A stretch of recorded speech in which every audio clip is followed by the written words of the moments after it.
সে কামাল ভাইয়ের কাছে গেলেন, শরীফুল হক ডালিম। কামাল ভাই, আমার হাতটা নষ্ট হয়ে যাচ্ছে, 2বার অপারেশন হয়েছে ভারতে, দেখুন আমি হাত নাড়তে পারি না, আমার জীবনে কি হবে? ডালিম ভাই, আপনি চিন্তা করেন না, বাবার সঙ্গে কথা বলবো।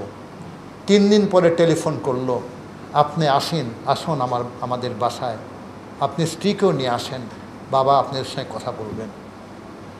বঙ্গবন্ধু ডালিমের সঙ্গে কথা, তার হাতটা ধরলেন। আহারে, তুই এত বাচ্চা ছেলে, মাত্র বিয়ে করেছস কিছুদিন আগে, তোর হাতটা, না না তুই চিন্তা করিস না, তোর হাতটা আমি ভালো করে দিব। তুই বাসায় যা, কামালের কাছে তো টেলিফোন নাম্বার আছে? বলে আছে। 4 দিন পরে কামাল ভাই টেলিফোন করলো, আপনি চলে আসেন ডালিম ভাই, ট্র্যাজেডির। বলতে কষ্ট হচ্ছে। তাকে পাশে বসালো।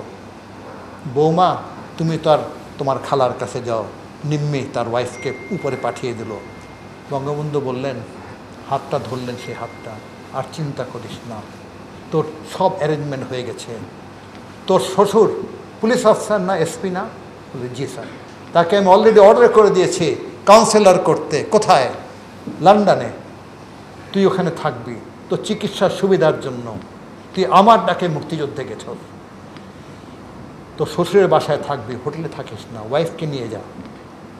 সেখানে সেন্ট থমাস হসপিটালে তোর ট্রিটমেন্ট হবে, ওয়ার্ল্ডের মধ্যে বেস্ট সার্জন তোকে অপারেশন করবে, ঠিক আছে? পকেট থেকে কিছু ডলার বের করে বললেন, এগুলি নিয়ে যায়, কামাল তোর টিকিটের বন্দোবস্ত করছে মিনিস্ট্রির থ্রু দিয়ে, তাড়াতাড়ি চলে যা, সময় নষ্ট করিস না, কোনো চিকিৎসা অসুবিধা হবে না, ডলার সংকট হলেও তোর চিকিৎসা আমি করে দেবো, অ্যাম্বাসির থ্রু দিয়ে সব টাকা যাবে। তখন বঙ্গবন্ধুর পা ধরে ডালিম বলেছিলেন, আমার শরীরের সব রক্ত দিয়ে আমি আর শোধ দিতে পারবো না। লন্ডনে বেড়াতে গেলাম সোলসবারি প্লেনের থেকে মামার বাসায় উইকেন্ডে। একজন ভদ্রলোক বললেন, আপনাদের একজন মুক্তিযোদ্ধা ভাই আছেন হাসপাতালে। আমি তো জানি না।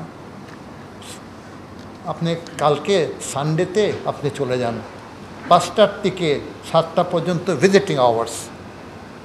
আমি গেলাম, 651 নম্বর রুম, রিসেপশন থেকে বলল, একজন ভদ্রলোক শুয়ে আছেন, খুব সুন্দর একটা রুম, ক্যাবিনে একটা ফিনফিনে একটা পর্দা আছে, একজন লোক হাত দিয়ে হাত এরকম করে নাড়াচ্ছে, একটু একটু করে নাড়াচ্ছে। আমি সালাম দিলাম। উনি বললেন, আপনার পরিচয়? আমি পরিচয় দিলাম। তো আপনি তো মুক্তিযোদ্ধা, বসুন।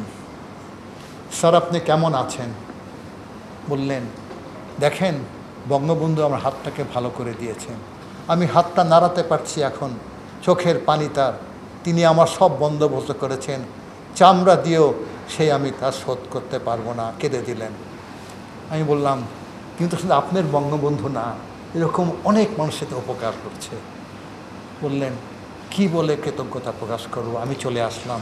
এই ব্যক্তি ছিলেন শরীফুল হক ডালিম, যে রেডিও স্টেশনে গিয়ে বলেছিলেন স্বৈরাচারী মুজিবকে আমরা হত্যা করেছি। সেই লোকেই তার সমস্ত আত্মীয় স্বজনকে হত্যা করেছে।